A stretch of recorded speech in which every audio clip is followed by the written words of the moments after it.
Hello friends, coaching वाले digital platform पर आप सभी का स्वागत है और मैं हूं शिखा गुप्ता। और जैसे कि राजस्थान भूगोल की जो सीरीज चल रही है, इसमें हम अगले पड़ाव पर आ गए हैं और आज हम पढ़ने वाले हैं इस लेक्चर में राजस्थान के भौतिक प्रदेश, या जिनको हम बोल सकते हैं भौगोलिक प्रदेश, या राजस्थान के भौतिक विभाजन। ठीक है, तो इसको पढ़ने से पहले हमें ये समझना जरूरी है कि ये जो भौतिक विभाजन है ये किसने प्रस्तुत किया है। तो राजस्थान का जो भौतिक विभाजन है वो 3 लोगों ने प्रस्तुत किया है बारी बारी से, और क्या उनका भौतिक विभाजन था, क्यों वो एक्सेप्ट नहीं किया गया, ये सारी चीजें हम इसमें चर्चा कर लेते हैं। तो सबसे पहले प्रोफेसर वीसी मिश्र ने 1968 में भौतिक विभाजन प्रस्तुत किया था और इन्होंने राजस्थान को जो है 7 प्रदेशों के अंतर्गत विभाजित किया है। पर ये एक्सेप्ट नहीं किए गए थे ये 7 प्रदेश। क्यों? क्योंकि कहा गया कि ये जो प्रदेश हैं, ये जो प्रोफेसर वीसी मिश्र ने प्रस्तुत किए थे, ये आर्थिक प्रदेश हैं, ना कि भौगोलिक प्रदेश। तो ये भूगोल के पॉइंट ऑफ व्यू से इतने ज़्यादा इंपॉर्टेंट नहीं थे और इसलिए इनको एक्सेप्ट नहीं किया गया। इन्होंने जनरली जो विभाजन प्रस्तुत किया था, तो इस विभाजन को हम देख लेते हैं। प्रोफेसर वीसी मिश्र ने 7 प्रदेशों में विभाजित किया।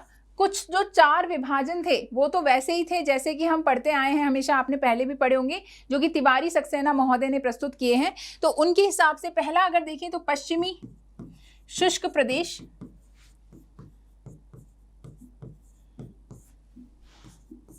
पश्चिमी अर्धशुष्क प्रदेश,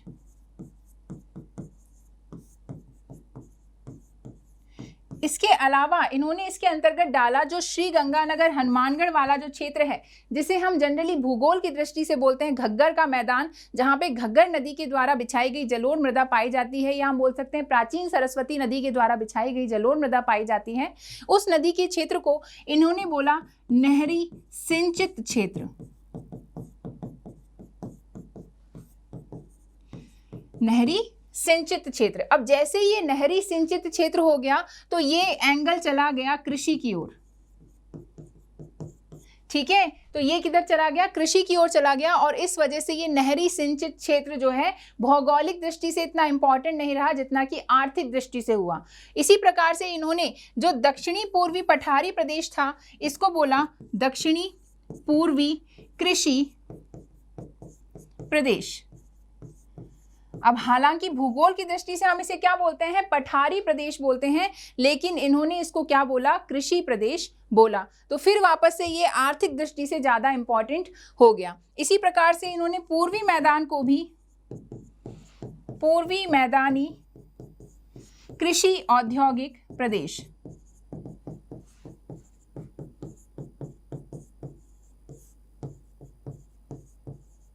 तो यहाँ पे भी कृषि और उद्योग दोनों शब्द आ गए। तो फिर दोबारा से ये आर्थिक दृष्टि से ज़्यादा इंपॉर्टेंट हो गया, ना कि ये ज़्यादा इंपॉर्टेंट रहा भूगोल की दृष्टि से। तो इस प्रकार से इनके विभाजन में कुछ ना कुछ इस प्रकार के शब्द इस्तेमाल किए गए और इस तरह से उसको प्रस्तुत किया गया कि वो लगा कि वो आर्थिक प्रदेश ज़्यादा है, ना कि भौगोलिक प्रदेश। अरावली प्रदेश इसके अंदर बताया गया अलग से। तो इस प्रकार से ये भूगोल की दृष्टि से इतने इंपॉर्टेंट नहीं थे जितने कि ज़्यादा ये इंपॉर्टेंट लगे थे आर्थिक दृष्टि से। तो इसलिए जो है प्रोफेसर वीसी मिश्र के द्वारा जो प्रस्तुत किया गया था भौगोलिक विभाजन, उसको एक्सेप्ट नहीं किया गया। तो आपसे जो एग्जाम में पूछा जा सकता है वो ये पूछा जाएगा ऑब्जेक्टिव क्वेश्चंस की फॉर्मेट में कि जो प्रोफेसर वीसी मिश्र थे उन्होंने कितने जो है भौतिक विभाजन राजस्थान के प्रस्तुत किए थे।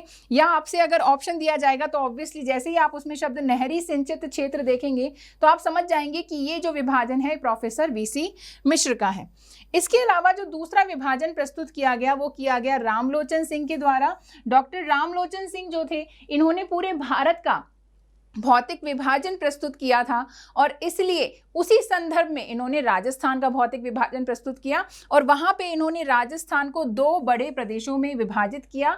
उन 2 बड़े प्रदेशों को 4 उप प्रदेशों में विभाजित किया और फिर उन 4 उप प्रदेशों को कुल 12 लघु प्रदेशों में विभाजित किया। इस प्रकार से कुल 18 जो है इन्होंने प्रदेश बनाए थे। 2 बड़े जो प्रदेश इन्होंने बनाए थे वो 2 भागों में थे, राजस्थान का पठार और राजस्थान का मैदान।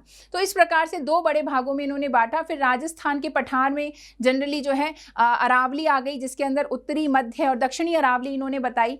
फिर इसके अलावा जो पठारी क्षेत्र है हमारा, दक्षिणी पूर्वी पठारी क्षेत्र या जिसे हाड़ौती का पठार कहते हैं, वो आ गया।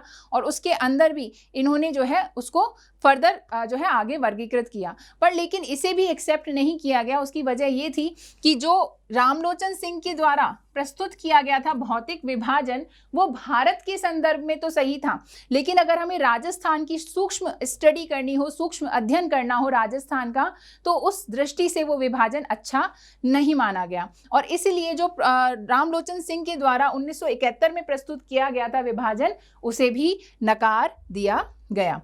इसके बाद जब हम आगे चले तो ये तिवारी और सक्सेना दो महोदय थे। इन्होंने 1994 में अपना विभाजन प्रस्तुत किया और इन्होंने राजस्थान को 4 प्रदेशों में बांटा, जो कि सबसे ज़्यादा एक्सेप्टेड विभाजन माना गया। ठीक है, तो इनका क्या विभाजन था जिसे हम हमेशा से पढ़ते आ रहे हैं। इन्होंने 4 प्रदेशों में बांटा।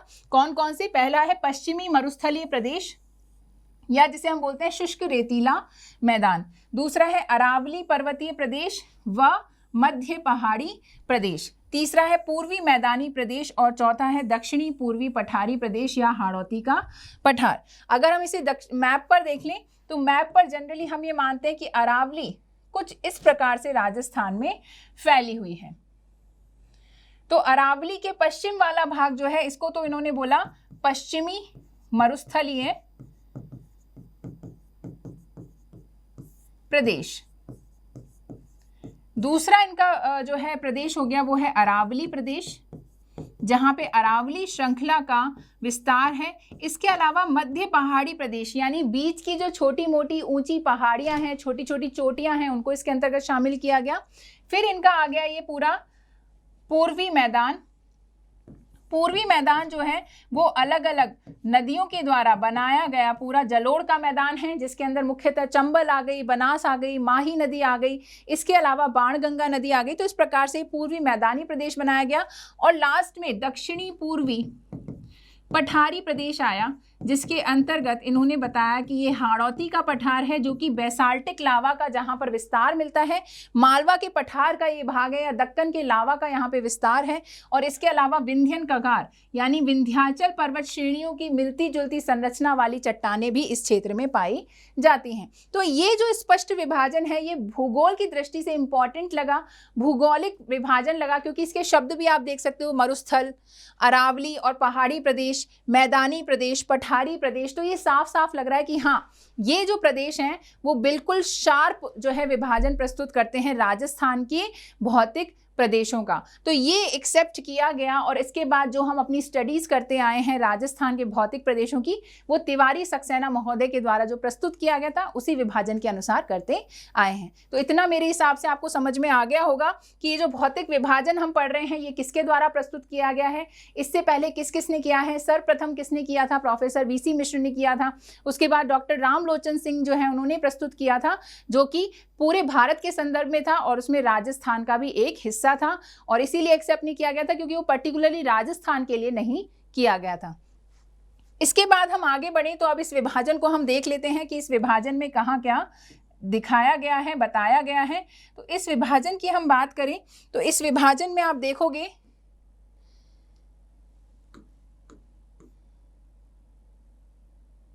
कि सबसे पहले जो इसके अंतर्गत आ रहा है, राजस्थान के 4 भौतिक प्रदेश, पश्चिमी मरुस्थलीय प्रदेश, अरावली पर्वतीय प्रदेश है, मध्य की उच्च भूमि, पूर्वी मैदानी प्रदेश और हाड़ौती का पठार। तो इनको हम एक एक करके पढ़ते हुए चलेंगे। सबसे पहले हम यहाँ पर पढ़ेंगे पश्चिमी मरुस्थलीय प्रदेश। पश्चिमी मरुस्थलीय प्रदेश राजस्थान का सबसे बड़ा भौतिक प्रदेश है। राजस्थान का लगभग 61.11% क्षेत्रफल इसके अंतर्गत आता है, यानी राजस्थान का लगभग 2/3 क्षेत्रफल जो है वो पश्चिमी मरुस्थलीय प्रदेश के अंतर्गत है। पूरा जो थार का मरुस्थल है, जिसका राजस्थान में गुजरात, राजस्थान, पंजाब, हरियाणा से लेकर दिल्ली तक इसका जो है विस्तार है, उसका 80% राजस्थान के अंतर्गत है। लगभग 1,75,000 वर्ग किलोमीटर इस पूरे जो भौतिक प्रदेश का क्षेत्रफल है। तो ये बहुत ही ज्यादा इंपॉर्टेंट है एग्जाम के पॉइंट ऑफ व्यू से भी और राजस्थान के भूगोल में भी। ठीक है, तो पश्चिमी मरुस्थलीय प्रदेश की बात करें तो इसको हमने 2 प्रकार से विभाजित किया है। पहला है उच्चावच के आधार पर और दूसरा है शुष्कता के आधार पर। उच्चावच के आधार पर जब हमने इसका विभाजन किया है तो हमने इसके 4 पार्ट किए हैं, महान मरुभूमि, पथरीला मैदान, लघु मरुस्थल और अर्धशुष्क मैदान। ये क्या क्या चीजें हैं हम इनको एक एक करके देखेंगे। एक बार विभाजन देख लेते हैं। हालांकि जो उच्चावच के आधार पर इसका विभाजन किया गया है वो एग्जाम में इतना नहीं पूछा जाता है या इसको ज्यादा पढ़ा भी नहीं जाता है। इसकी वजह क्या है, क्योंकि उच्चावच में इतना डिफरेंस नहीं है। इनको हम ऐसा बोल सकते हैं कि अलग अलग जगह इनको अलग अलग नाम दे दिए गए हैं। हालांकि कुछ कुछ थोड़े थोड़े डिफरेंस है, तो एग्जाम में कई बार अलग से पूछ लेते हैं कि लघु मरुस्थल क्या है या लिटिल डेजर्ट क्या है। ठीक है, इसके अलावा आपसे पूछ लेंगे कि महान मरुभूमि किसे कहते हैं, पथरीला मैदान किसे कहते हैं। ज्यादा जो एक्सेप्टेड विभाजन है वो है शुष्कता के आधार पर और ज्यादातर पढ़ा भी यही जाता है। तो शुष्कता के आधार पर राजस्थान का जो पश्चिमी मरुस्थलीय प्रदेश है इसको 2 भागों में बांटा गया। पहला है शुष्क रेतीला मैदान और दूसरा है अर्धशुष्क स्टेपी या बांगड़ प्रदेश। ठीक है, यानी शुष्क और अर्धशुष्क प्रदेश। और शुष्क और अर्धशुष्क प्रदेशों के को विभाजित कौन करता है, इन दोनों को विभाजित करती है एक समवर्षा रेखा, जो कि कौन सी है, 25 सेंटीमीटर की समवर्षा रेखा। अगर हम राजस्थान के मरुस्थलीय प्रदेश की बात करें तो अरावली प्रदेश और पश्चिमी मरुस्थलीय प्रदेश के बीच में क्या एक चीज है जो इनको अलग अलग भागों में बांटती है, वो है 50 सेंटीमीटर की समवर्षा रेखा। तो ये जो 50 सेंटीमीटर की समवर्षा रेखा है ये अरावली प्रदेश के ऊपर, अरावली के पश्चिमी ढाल के ऊपर समानांतर रूप से स्थित है और इसके पूरे पश्चिमी क्षेत्र में 50 सेंटीमीटर से कम औसत वार्षिक वर्षा होती है। तो ये 50 सेंटीमीटर समवर्षा रेखा पश्चिमी मरुस्थलीय प्रदेश को बाकी के राजस्थान से अलग कर देती है।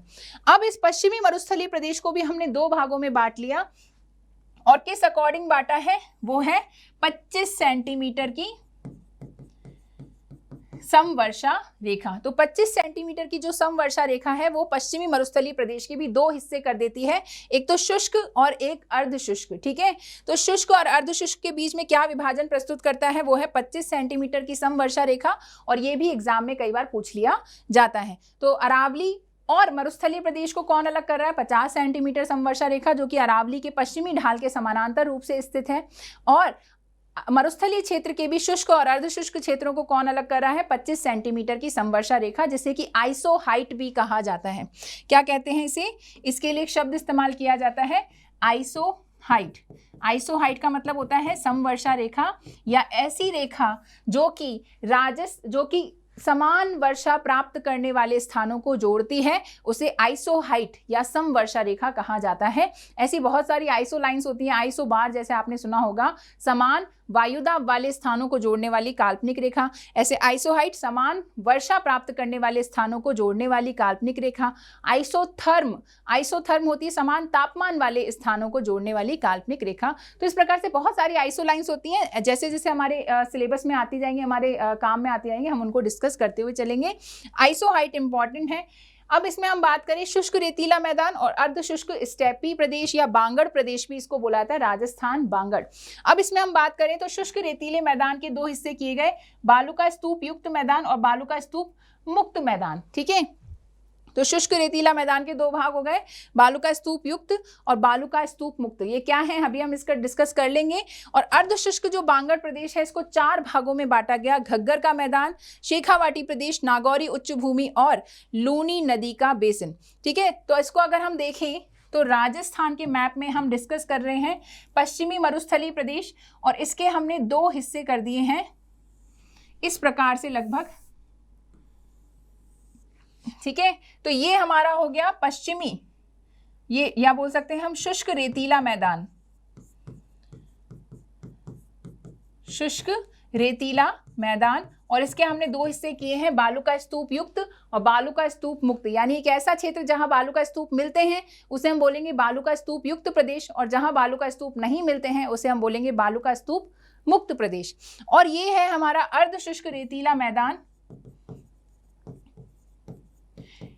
अर्धशुष्क रेतीला मैदान, या जिसे कि हम बोलते हैं राजस्थान बांगड़, या हम जिसे बोलते हैं स्टेपी प्रदेश। ठीक है, जब हम जलवायु पढ़ेंगे तो हम पढ़ेंगे कि इसको स्टेपी क्यों कहा जाता है, ठीक है। तो शुष्क रेतीला मैदान, अर्धशुष्क रेतीले मैदान को अलग कौन सी आइसोहाइट करती है, 25 सेंटीमीटर की संवर्षा रेखा या आइसोहाइट इनको अलग करती है। अब इसके हमने 4 भाग किए। सबसे ऊपर का जो हिस्सा है ये तो जो है कहलाता है घग्गर का मैदान, क्योंकि यहाँ की प्रमुख नदी है घग्गर, और इसके अंदर जनरली श्री गंगानगर, हनुमानगढ़ वाले जिले आते हैं। फिर इसके नीचे आ जाते हैं तो पूरा शेखावाटी प्रदेश आ जाता है। शेखावाटी प्रदेश के अंतर्गत 3 जिले आते हैं, सीकर, झुंझुनू और चूरू।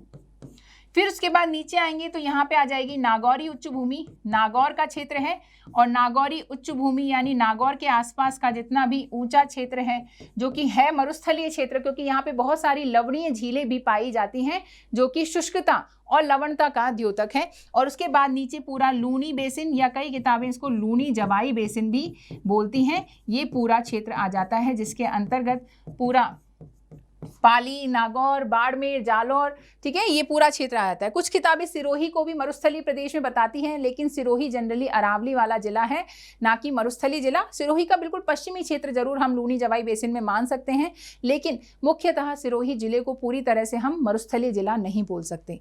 तो मरुस्थलीय जिले 12 हैं, उनकी चर्चा हम अभी कर लेंगे। ये पूरा विभाजन जो है प्रस्तुत किया गया मरुस्थलीय प्रदेश का, जो कि राजस्थान का 2/3 क्षेत्रफल रखता है। अब हम पश्चिमी मरुस्थलीय प्रदेश की कुछ खास बातें जो हैं उनकी चर्चा कर लेते हैं। पहला है इसका विस्तार। इसका जो विस्तार है वो कहाँ से कहाँ तक है, 25 डिग्री उत्तरी अक्षांश से 30 डिग्री उत्तरी अक्षांश के बीच में है, और इसका जो देशांतर है वो है 69 डिग्री 30 मिनट पूर्वी देशांतर से 75 डिग्री 45 मिनट पूर्वी देशांतर तक, ठीक है। तो जनरली ये एग्जाम में इतना नहीं पूछा जाता है, पर क्योंकि राजस्थान का विस्तार हमने देखा था कहाँ से कहाँ तक था, जो दक्षिणतम बिंदु आ रहा था वो कितना आ रहा था, 23 डिग्री 3 मिनट। तो उससे थोड़ा उत्तर में, क्योंकि डूंगरपुर बांसवाड़ा जो क्षेत्र हैं वो लगते हैं, बांसवाड़ा सबसे नीचे 23 डिग्री 3 मिनट और 23.5 डिग्री यानी 23 डिग्री 5 मिनट कहाँ 30 मिनट कहाँ से जाती है, 23 डिग्री 30 मिनट जाती है डूंगरपुर बांसवाड़ा से।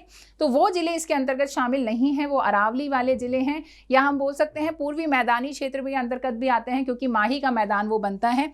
इसकी हम बात करें तो 25 डिग्री लगभग उत्तरी अक्षांश में इसका दक्षिणतम सिरा लगता है, और राजस्थान का जो उत्तरतम बिंदु है वो है 30 डिग्री 12 मिनट, तो लगभग 30 डिग्री उत्तरी अक्षांश तक ये जाता है, क्योंकि श्री गंगानगर, हनुमानगढ़ जिले जो हैं वो मरुस्थलीय जिले माने जाते हैं। फिर हम बात करें इसके देशांतरों की, तो राजस्थान का पश्चिमी देशांतर हमें पता है 69 डिग्री 30 मिनट, जो कि कटरा गांव जैसलमेर में लगता है। तो ये जो पूर्वी देशांतर है ये इसके अंतर्गत आता है, क्योंकि ऑब्वियसली जैसलमेर तो मुख्य रूप से राजस्थान का रेगिस्तानी जिला है। और अगर हम राजस्थान का पूर्वतम बिंदु देखें तो वो है धौलपुर में सिलान गांव, जिसका कि देशांतर है 78 डिग्री 17 मिनट पूर्वी देशांतर, और यहाँ पे हमारा जो देशांतर जा रहा है वो 75 डिग्री 45 मिनट पूर्वी देशांतर जा रहा है, ठीक है। तो ये एक थोड़ा सा जनरल आइडिया के लिए, कई बार इस तरह के प्रश्न एग्जाम में आ जाते हैं, क्योंकि एग्जाम में वैसे भी क्वेश्चंस के लेवल पे नवाचार इन दिनों किए जा रहे हैं। फिर हम बात करें लंबाई की, तो इसकी जो लंबाई है उत्तर पूर्व से दक्षिण पश्चिम 640 किलोमीटर है, यानी कि अगर इस पूरे क्षेत्र को देखें तो इस पूरे क्षेत्र की जो लंबाई है उत्तर पूर्व से लेकर दक्षिण पश्चिम तक, ये इसकी है 640 किलोमीटर, और इसकी जो चौड़ाई है पश्चिम से पूर्व, यानी हम इस चौड़ाई की बात कर रहे हैं, ये है इसकी 300 किलोमीटर। तो इस प्रकार से इसकी लंबाई चौड़ाई इन दिनों एग्जाम में पूछी जा रही है। 640 किलोमीटर इसकी लंबाई है और 300 किलोमीटर इसकी चौड़ाई है, और लगभग इस पूरे क्षेत्र का जो क्षेत्रफल है वो 1,75,000 वर्ग किलोमीटर आ जाता है, ठीक है। तो ये आपको याद रखना है। इसके अलावा अरावली के समानांतर, जो अरावली के पश्चिमी ढाल के ऊपर 50 सेंटीमीटर समवर्षा रेखा स्थित है, ये मैंने आपको बता ही दिया। वो पश्चिमी मरुस्थलीय प्रदेश का विस्तार किस किस के बीच में है, 50 सेंटीमीटर समवर्षा रेखा तो पूर्वी भाग में लगती है, और रेडक्लिफ रेखा जो कि राजस्थान और पाकिस्तान के बीच की सीमा है वो इसकी पश्चिमी सीमा बनाती है। हम इस डायग्राम में भी देख सकते हैं, ये पूरी रेडक्लिफ रेखा है जो इसका पश्चिमी हिस्सा बनाती है, श्री गंगानगर से लेकर बाड़मेर तक बाखासर में, और पूर्वी जो इसकी बॉर्डर बनाती है वो है 50 सेंटीमीटर समवर्षा रेखा। तो एग्जाम में किसी भी तरह से आपसे घुमाकर पूछ सकते हैं।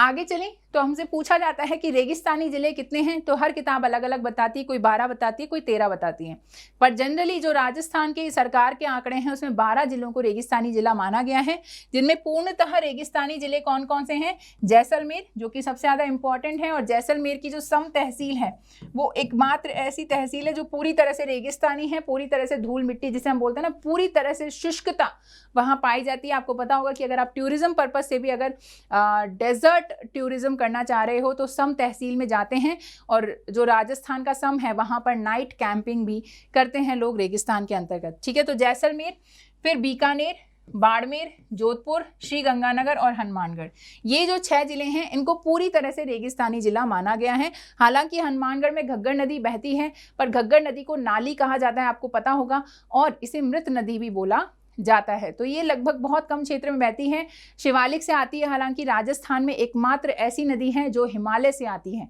ठीक है, और घग्गर नदी लेकिन जो है हनुमानगढ़ में ही लुप्त हो जाती है, भटनेर के पास। जब इसमें ज़्यादा जल आता है तो ये श्रीगंगानगर तक जाती है, और बहुत ज़्यादा आता है तो पाकिस्तान भी जाती है भाई, जहाँ पे इसको हाकरा कहा जाता है। तो राजस्थान में हम बात करें तो पूर्णतः रेगिस्तानी जिले कौन कौन से हो गए? पूर्णतः रेगिस्तानी जिले हमारा हो गया जैसलमेर, जोधपुर, बीकानेर, श्रीगंगानगर, हनुमानगढ़ और इसके अलावा बाड़मेर। तो ये जो 6 जिले हैं ये पूरी तरह से रेगिस्तानी जिले माने जाते हैं। हालांकि चूरू में भी कोई नदी नहीं बहती, लेकिन चूरू जो है वो पूरी तरह से पूर्णतः रेगिस्तानी जिला नहीं माना जाता। शेखावाटी क्षेत्र जो है वो अर्धशुष्क क्षेत्र के अंतर्गत आता है, हमने अभी अभी देखा था। तो इस प्रकार से ये हिस्सा अलग है। आंशिक रेगिस्तानी जिलों की बात करें तो ये वो जिले हैं जो जनरली राजस्थान बांगड़ के अंतर्गत आते हैं, अर्धशुष्क क्षेत्र के अंतर्गत आते हैं। तो पाली हो गया, जालौर, नागौर और ये शेखावाटी जिले सीकर, झुंझुनू और चूरू, ये 6 जिले हैं जो आंशिक रूप से रेगिस्तानी जिले माने जाते हैं। इनको आंशिक रूप से रेगिस्तानी इसलिए माना गया है कि यहाँ पर तो लूनी नदी बहती है, लूनी जवाई बेसिन, तो थोड़ा सा ठीक है माहौल अर्धशुष्क वाला रहता है, वर्षा भी थोड़ी सी ठीक ठाक होती है, 25 से 50 सेंटीमीटर के बीच में यहाँ पे वर्षा होती है।